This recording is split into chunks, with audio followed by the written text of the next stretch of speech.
The enemy commander smiled as he locked her in the cell. "One American soldier won't last a week here," Commander Rashid Hassan said to his men, his voice thick with arrogance. "Especially a woman." He didn't know who he had just imprisoned. He didn't know the fire that burned in her chest. He didn't know she had been trained by legends, and he had no idea that in 7 days he would be the one begging for mercy. Meet Staff Sergeant Alexis Morgan, 29 years old, combat medic, elite ranger, and the most dangerous woman in the U.S. Army. With dark brown hair always braided tight in military regulation and piercing green eyes that had seen more war than most generals, she wasn't just a soldier. She was a storm wrapped in a uniform. For 4 years she had served with the 75th Ranger Regiment, saving lives under fire, crawling through blood-soaked mud to pull wounded brothers from enemy crosshairs. But her medical training was only half her weapon. The other half, a legacy forged in the wilds of North Carolina by a Green Beret grandfather and a Cherokee tracker grandmother. Her grandfather, Master Sergeant James Ghost Walker Morgan, was a legend from the Vietnam War, a long-range reconnaissance operator who vanished into jungles for weeks, gathering intel, eliminating high-value targets, and surviving on nothing but willpower and instinct. He taught Alexis that survival wasn't about gear or strength. It was about thinking like the enemy, moving like a shadow, and never, ever surrendering. Her grandmother, Sarah Silent Wind Morgan, was a descendant of Cherokee warriors who could track a deer across stone. She taught Alexis how to read the wind, how to move without leaving a trace, how to disappear into the earth itself. She taught her the old ways, how to listen to the forest, how to use silence as a weapon, and how to kill without a sound. By the time Alexis enlisted at 18, she wasn't just another recruit. She was a fusion of ancient wisdom and modern warfare. A warrior raised between two worlds, the battlefield and the mountains. Basic training? She aced it. Ranger school? She dominated it. Instructors watched in awe as she anticipated enemy movements before they happened, as she moved through terrain like a ghost, as she saved lives while engaging hostiles with lethal precision. Her call sign? Reaper, earned during her second deployment in Afghanistan when she single-handedly rescued an entire patrol pinned down by Taliban fire. No air support, no backup, just her, a rifle, a med kit, and the skills passed down from 2 generations of warriors. She infiltrated the valley using Cherokee stealth, moving with the wind, masking her scent, blending into the shadows. One by one, she eliminated enemy fighters. By the time the Taliban realized they were under attack, their entire ambush had collapsed. The wounded were stabilized. The patrol was saved. That mission made her a hero. But the next mission nearly killed her. It started as a routine recon op in the mountains near the Pakistan border. Intelligence suggested the area was abandoned, just a few old terrorist camps, perfect for surveillance. Alexis was assigned as the team's combat medic, ready to patch up injuries if things went south. But the intel was wrong. Or worse, it was a trap. Commander Rashid Hassan had been planning this ambush for months. A 45-year-old warlord obsessed with capturing American soldiers. He studied U.S. tactics, studied their weaknesses, and waited. He knew Americans relied on technology, firepower, and teamwork. So he designed a trap that stripped all 3 away. When the Ranger team entered what looked like an abandoned camp, they walked into a killing zone. Hidden fighters opened fire from caves, ridges, and tunnels, crossfire from every direction. Escape routes were blocked, comms jammed. The team was isolated, broken, and overwhelmed. Then, boom, a precisely timed explosion triggered a rock slide. Alexis was thrown backward, separated from the team, buried under dust and debris. When she crawled out, she was alone, surrounded, and captured. Hassan's men dragged her to his mountain compound, a fortress carved into the rock, invisible from the sky, built to withstand air strikes and raids. 40 fighters, weapons caches, interrogation cells, and 1 American prisoner. Hassan smiled. 1 American soldier won't last a week here, he told his men. Especially a woman who thinks she can fight like a man.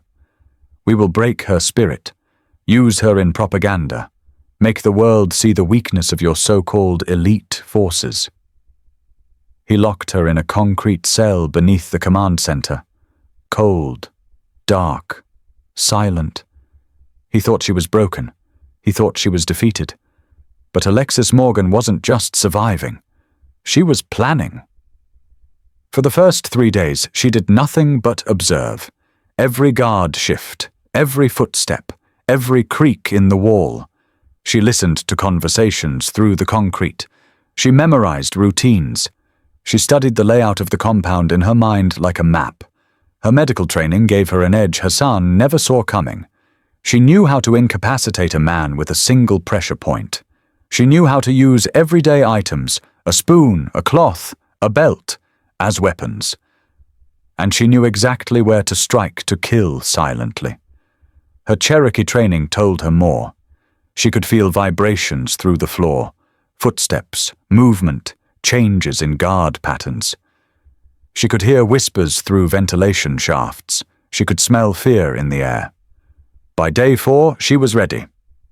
The first guard to enter her cell was Mahmoud, young, overconfident, lazy. He broke protocol, came alone, didn't check the corners. Big mistake. When he stepped inside, Alexis struck. A precise nerve strike to the neck. He dropped like a stone, unconscious, silent. She took his keys, his weapon, his uniform. Then she dragged his body into the shadows. That night, Alexis became the predator. Dressed as a guard, she slipped through the compound like a ghost. She mapped every corridor, every guard post, every weakness. She found the armory, the comms room, the detention block, and she began her war. Night 5, she infiltrated the communications bunker. The operator never saw her. 1 knife thrust, clean, silent. She seized the encrypted files, the radio logs, the network of informants. She learned about planned attacks, supply routes, other terrorist cells. This wasn't just escape anymore. This was a mission. Night 6, she took out 2 perimeter guards. Using smoke, shadows, and misdirection, she lured them into isolated zones. 1 snapped his neck. The other, a garrote made from a shoelace. No noise, no trace. By day 7, panic had spread.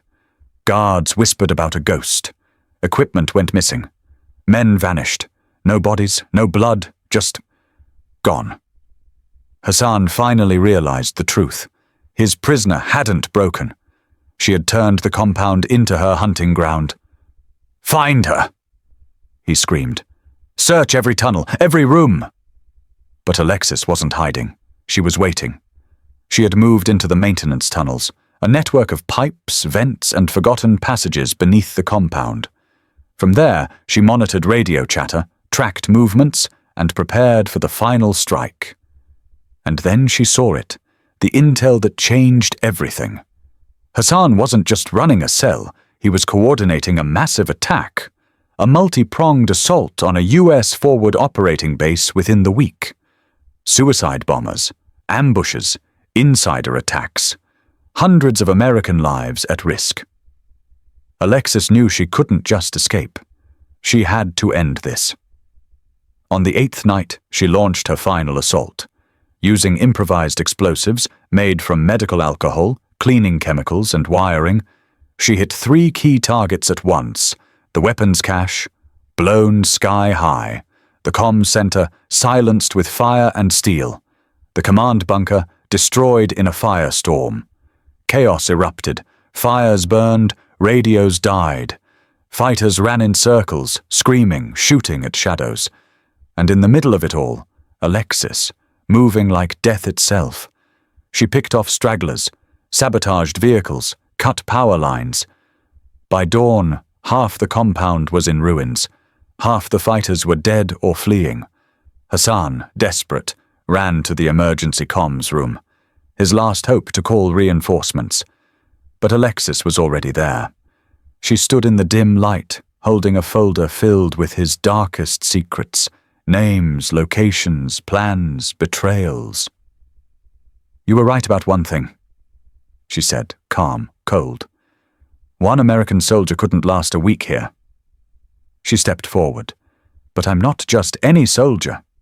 I'm a ranger, a medic, a granddaughter of warriors. I don't just survive.